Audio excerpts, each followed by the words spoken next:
इस ऐतिहासिक कार्यक्रम में उपस्थित केरला के राज्यपाल श्रीमान आरिफ मोहम्मद खान, केरल के मुख्यमंत्री श्रीमान पिनाराई विजयन जी, देश के रक्षा मंत्री श्रीमान राजनाथ सिंह जी, केंद्रीय मंत्रिमंडल के मेरे अन्य सहयोगीगण, chief of naval staff admiral R Harikumar ji, MD Cochin shipyard, सभी विशिष्ट एवं गणमान्य अतिथिगण और इस कार्यक्रम में जुड़े मेरे प्यारे देशवासियों, आज यहां केरला के समुद्री तट पर भारत का हर भारतवासी एक नए भविष्य के सूर्योदय का साक्षी बन रहा है। आईएनएस विक्रांत पर हो रहा ये आयोजन विश्व क्षितिज पर भारत के बुलंद होते हौसलों की हुंकार है। आजादी के आंदोलन में हमारे स्वतंत्रता सेनानियों ने जिस सक्षम, समर्थ और शक्तिशाली भारत का सपना देखा था, उसी एक सशक्त तस्वीर आज हम यहां देख रहे हैं। विक्रांत विशाल है, विराट है, विहंगम है। विक्रांत विशिष्ट है, विक्रांत विशेष भी है।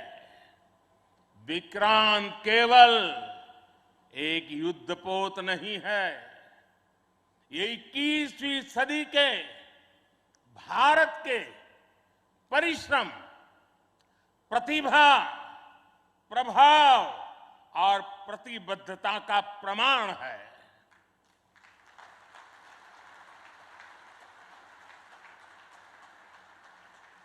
यदि लक्ष्य दुरंत है, यात्राएं दिगंत है, समंदर और चुनौतियां अनंत है, तो भारत का उत्तर है विक्रांत।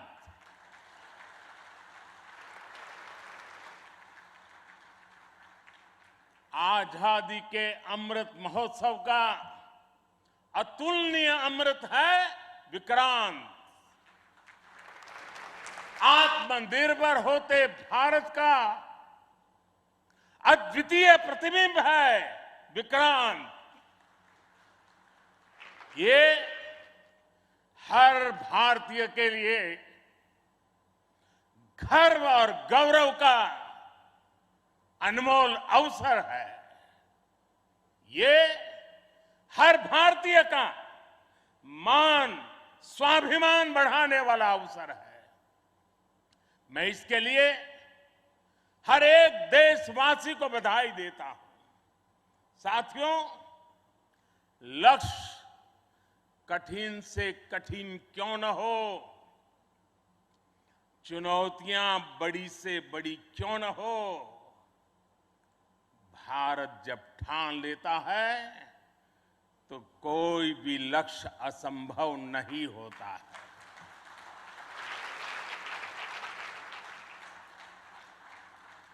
आज भारत विश्व के उन देशों में शामिल हो गया है जो स्वदेशी तकनीक से इतने विशाल एयरक्राफ्ट कैरियर का निर्माण करता है। आज आईएनएस विक्रांत ने देश को एक नए विश्वास से भर दिया है। देश में एक नया भरोसा पैदा कर दिया है। आज विक्रांत को देखकर समंदर की ये लहरें समंदर की ये लहरें आह्वान कर रही है, अमर्त्य वीर पुत्र हो, अमर्त्य वीर पुत्र हो, दृढ़ प्रतिज्ञ सोच लो, प्रशस्त पुण्य पंथ है, प्रशस्त पुण्य पंथ है, बढ़े चलो, बढ़े चलो, बढ़े चलो।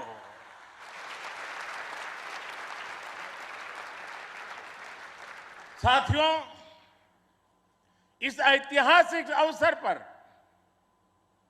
मैं भारतीय नौसेना का कोचिन शिपयार्ड के सभी इंजीनियर्स, वैज्ञानिकों और मेरे श्रमिक भाई बहनों का अभिनंदन करता हूं, जिन्होंने इस सपने को साकार किया है। केरला की पुण्य भूमि पर देश को ये उपलब्धि एक ऐसे समय पर मिली है जब ओणम का पवित्र पर्व भी चल रहा है। मैं सभी देशवासियों को इस अवसर पर ओणम की हार्दिक शुभकामनाएं भी देता हूं। साथियों, आईएनएस विक्रांत के हर भाग की अपनी एक खूबी है, एक ताकत है, अपनी एक विकास यात्रा भी है। ये स्वदेशी सामर्थ्य, स्वदेशी संसाधन और स्वदेशी कौशल का प्रतीक है। इसके एयरबेस में जो स्टील लगी है, वो स्टील भी स्वदेशी है। ये स्टील डीआरडीओ के वैज्ञानिकों ने विकसित किया, भारत की कंपनियों ने प्रोड्यूस किया। एक युद्धपोत से भी ज्यादा एक तैरता हुआ एयरफील्ड है, एक तैरता हुआ शहर है। इसमें जितनी बिजली पैदा होती है, उससे 5000 घरों को रोशन किया जा सकता है। इसका फ्लाइट डेक भी 2 फुटबॉल ग्राउंड के बराबर है।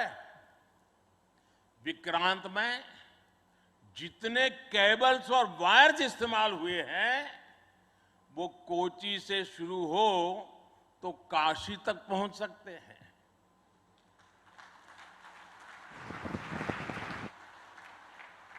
ये जटिलता हमारे इंजीनियर्स की जीवटता का उदाहरण है। मेगा इंजीनियरिंग से लेकर नैनो सर्किट्स तक पहले जो भारत के लिए अकल्पनीय था, वो हकीकत में बदल रहा है। साथियों, इस बार स्वतंत्रता दिवस पर मैंने लाल किले से पंच प्राण का आह्वान किया और हमारे हरि जी ने भी इसका उल्लेख किया।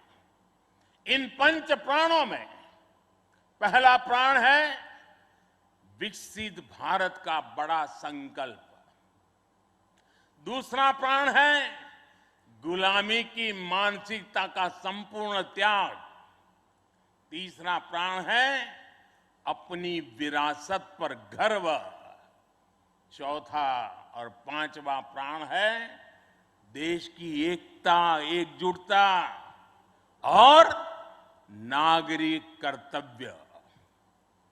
आईएनएस विक्रांत के निर्माण और इसकी यात्रा में हम इन सभी पंच प्राणों की ऊर्जा को देख सकते हैं। आईएनएस विक्रांत इस ऊर्जा का जीवन संयंत्र है। अभी तक इस तरह के एयरक्राफ्ट कैरियर केवल विकसित देश ही बनाते थे। आज भारत ने इस लीग में शामिल होकर विकसित राष्ट्र की दिशा में एक और कदम बढ़ा दिया है। साथियों, जल परिवहन के क्षेत्र में भारत का बहुत गौरवमयी इतिहास रहा है। हमारी समृद्ध विरासत रही है। हमारे यहां नौकाओं और जहाजों से जुड़े श्लोकों में बताया गया है, दीर्घिका तरणी ही लोला गत्वरा गामिनी तरीही जंगाला प्लाविनी चैव धारिणी वेगिनी तथा। ये हमारे शास्त्रों में इतना वर्णन है। दीर्घिका तरुणी लोला गत्वरा गामिनी जंगाला प्लाविनी धारिणी वेगिनी। हमारे यहां जहाजों और नौकाओं के अलग अलग आकार और प्रकार होते थे। हमारे वेदों में भी नौकाओं, जहाजों और समुद्र से जुड़े कितने ही मंत्र आते हैं। वैदिक काल से लेकर गुप्त काल और मौर्य काल तक भारत के समुद्री सामर्थ्य का डंका पूरे विश्व में बजता था। छत्रपति वीर शिवाजी महाराज ने इस समुद्री सामर्थ्य के दम पर ऐसी नौसेना का निर्माण किया जो दुश्मनों की नींद उड़ाकर रखती थी।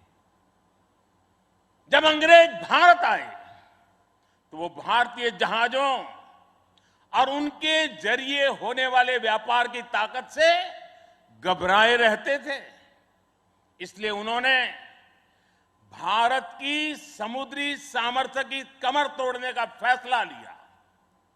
इतिहास गवाह है कि कैसे उस समय ब्रिटिश संसद में कानून बनाकर भारतीय जहाजों और व्यापारियों पर कड़े प्रतिबंध लगाए दिए गए थे। भारत के पास प्रतिभा थी, अनुभव था, लेकिन हमारे लोग इस कुटिलता के लिए मानसिक रूप से तैयार नहीं थे। हम कमजोर पड़े और उसके बाद गुलामी के कालखंड में अपनी ताकत को धीरे धीरे भुला बैठे। अब आजादी के अमृत काल में भारत अपनी उस खोई हुई शक्ति को वापस ला रहा है। उस ऊर्जा को फिर से जगा रहा है। साथियों, आज 2 सितंबर 2022 की ऐतिहासिक तारीख को इतिहास बदलने वाला एक और काम हुआ है। आज भारत ने गुलामी के एक निशान, गुलामी के एक बोझ को अपने सीने से उतार दिया है। आज से भारतीय नौसेना को एक नया ध्वज मिला है। अब तक भारतीय नौसेना के ध्वज पर गुलामी की पहचान बनी हुई थी, लेकिन अब आज से छत्रपति शिवाजी महाराज से प्रेरित नौसेना का नया ध्वज समंदर और आसमान में लहराएगा।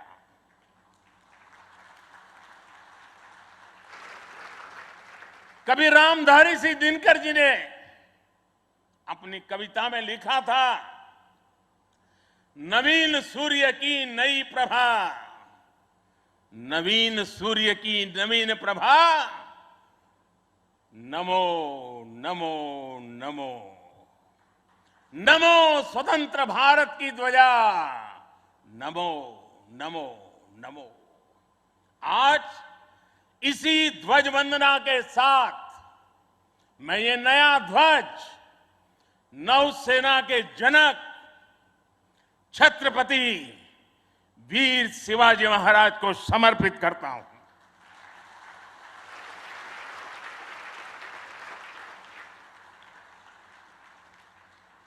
मुझे विश्वास है भारतीयता की भावना से ओतप्रोत ये नया ध्वज भारतीय नौसेना के आत्मबल और आत्मसम्मान को नई ऊर्जा देगा। साथियों, हमारी सेनाओं में किस तरह बदलाव आ रहा है, उसका एक और अहम पक्ष मैं सभी देशवासियों के सामने रखना चाहता हूं। विक्रांत जब हमारे समुद्री क्षेत्र की सुरक्षा के लिए उतरेगा तो उस पर नौसेना की अनेक महिला सैनिक भी तैनात रहेगी। समंदर की अथाह शक्ति के साथ असीम महिला शक्ति ये नए भारत की बुलंद पहचान बन रही है। मुझे बताया गया है कि अभी नेवी में करीब 600 महिला ऑफिसर्स हैं, लेकिन अब इंडियन नेवी ने अपनी सभी शाखाओं को महिलाओं के लिए खोलने का फैसला किया है। जो पाबंदियां थी वो अब हट रही है। जैसे समर्थ लहरों के लिए कोई दायरे नहीं होते, वैसे ही भारत की बेटियों के लिए भी अब कोई दायरे या बंधन नहीं है।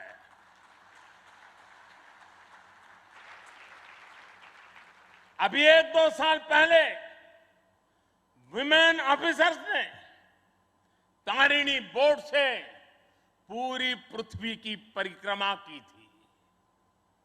आने वाले समय में ऐसे पराक्रम के लिए कितनी ही बेटियां आगे आएगी, दुनिया को अपनी शक्ति से परिचित करवाएगी।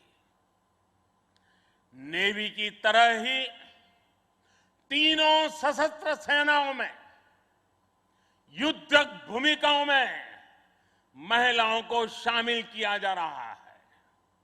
उनके लिए नई जिम्मेदारियों के रास्ते खोले जा रहे हैं। साथियों, आत्मनिर्भरता और आजादी को एक दूसरे का पूरक कहा जाता है। जो देश जितना किसी दूसरे देश पर निर्भर है, उतना ही उसके लिए संकट है। जो देश जितना आत्मनिर्भर है, वो उतना ही सशक्त है। कोरोना के संकट काल में हम सभी ने आत्मनिर्भर होने की इस ताकत को देखा है, समझा है, अनुभव किया है। इसलिए आज भारत आत्मनिर्भर होने के लिए पूरी शक्ति से काम कर रहा है। आज अगर अथाह समंदर में भारत की ताकत का उद्घोष करने के लिए आईएनएस विक्रांत तैयार है, तो अनंत आकाश में यही गर्जना हमारे तेजस कर रहे हैं। इस बार 15 अगस्त को पूरे देश ने लाल किले से स्वदेशी तोप की हुंकार भी सुनी है। आजादी के 75 साल बाद सेनाओं में रिफॉर्म करके भारत अपनी सेनाओं को निरंतर आधुनिक बना रहा है। आत्मनिर्भर बना रहा है। हमारी सेनाओं ने ऐसे उपकरणों की एक लंबी लिस्ट भी बनाई है जिनकी खरीद अब स्वदेशी कंपनियों से ही की जाएगी। डिफेंस सेक्टर में रिसर्च और डेवलपमेंट के लिए 25% बजट भी देश की यूनिवर्सिटीज और देश की कंपनियों को ही उपलब्ध कराने का निर्णय लिया गया है। तमिलनाडु और उत्तर प्रदेश में 2 बड़े डिफेंस कॉरिडोर भी विकसित हो रहे हैं। डिफेंस सेक्टर में आत्मनिर्भरता के लिए उठाए जा रहे इन कदमों से देश में रोजगार के अनेकों नए अवसर पैदा हो रहे हैं। साथियों, एक बार लाल किले से मैंने नागरिक कर्तव्य इसकी भी बात कही है। इस बार मैंने उसको दोहराया भी है। बूंद बूंद जल से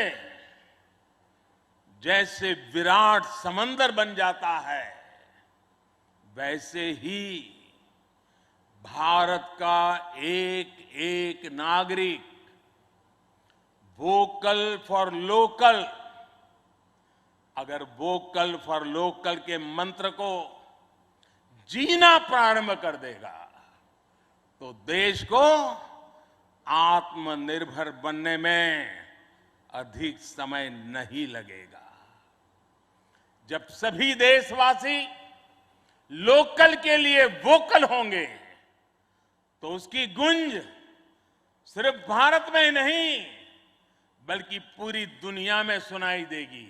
और देखते ही देखते दुनिया के जो भी मैन्युफैक्चरर होंगे उनको भी मजबूरन भारत में आकर के मैन्युफैक्चरिंग के रास्ते पर चलना पड़ेगा। ये ताकत एक एक नागरिक के अपने आप में तजुर्बे में है।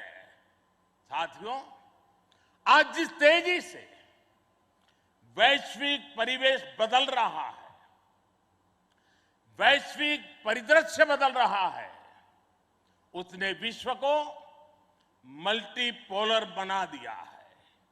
इसलिए आने वाले समय में भविष्य की गतिविधियां और सक्रियता का केंद्र कहां होगा, ये भविष्य दृष्टि बहुत जरूरी हो जाती है।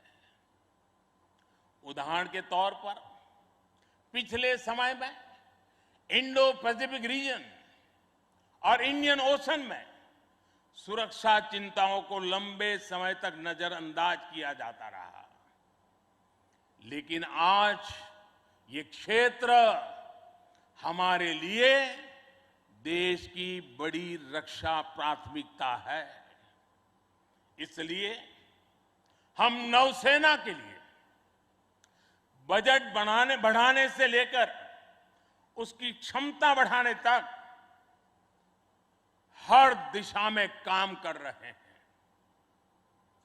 आज चाहे ऑफशोर पेट्रोल वेसल्स हो, सबमरीन्स हो या एयरक्राफ्ट कैरियर्स हो, आज भारत की नौसेना की ताकत अभूतपूर्व गति से बढ़ रही है।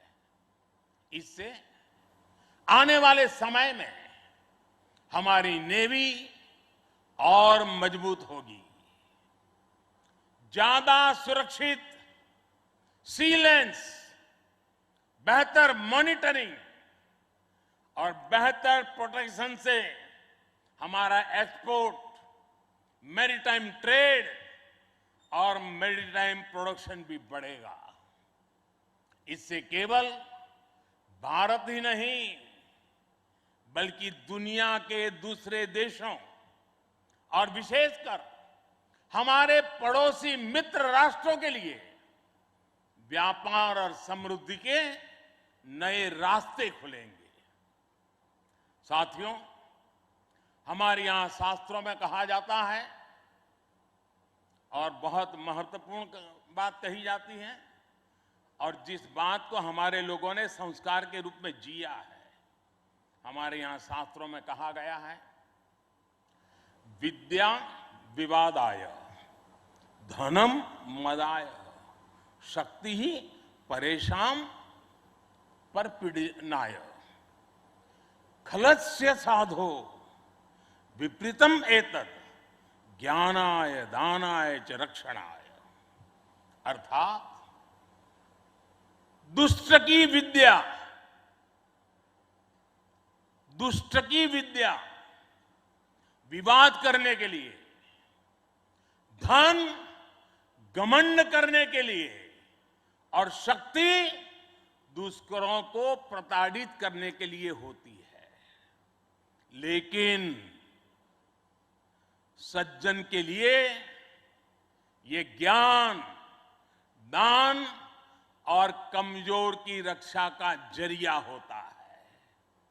यही भारत का संस्कार है। इसलिए विश्व को सशक्त भारत की ज्यादा जरूरत है। मैंने एक बार पढ़ा था कि एक बार जब डॉक्टर एपीजे अब्दुल कलाम से किसी ने पूछा कि आपका व्यक्तित्व तो बड़ा शांति प्रिय है, आप तो बड़े शांत व्यक्ति लगते हैं, तो आपको हथियारों की क्या जरूरत लगती है? कलाम साहब ने कहा था, शक्ति और शांति एक दूसरे के लिए जरूरी है। और इसलिए आज भारत बल और बदलाव दोनों को एक साथ लेकर चल रहा है। मुझे विश्वास है, सशक्त भारत शांत और सुरक्षित विश्व का मार्ग प्रशस्त करेगा। इसी भाव के साथ हमारे बहादुर जवानों को, वीर सेनानियों को आदरपूर्वक उनका गर्व करते हुए आज के इस महत्वपूर्ण अवसर को उनकी वीरता को समर्पित करते हुए आप सबका मैं हृदय से बहुत बहुत धन्यवाद करता हूं। जय हिंद।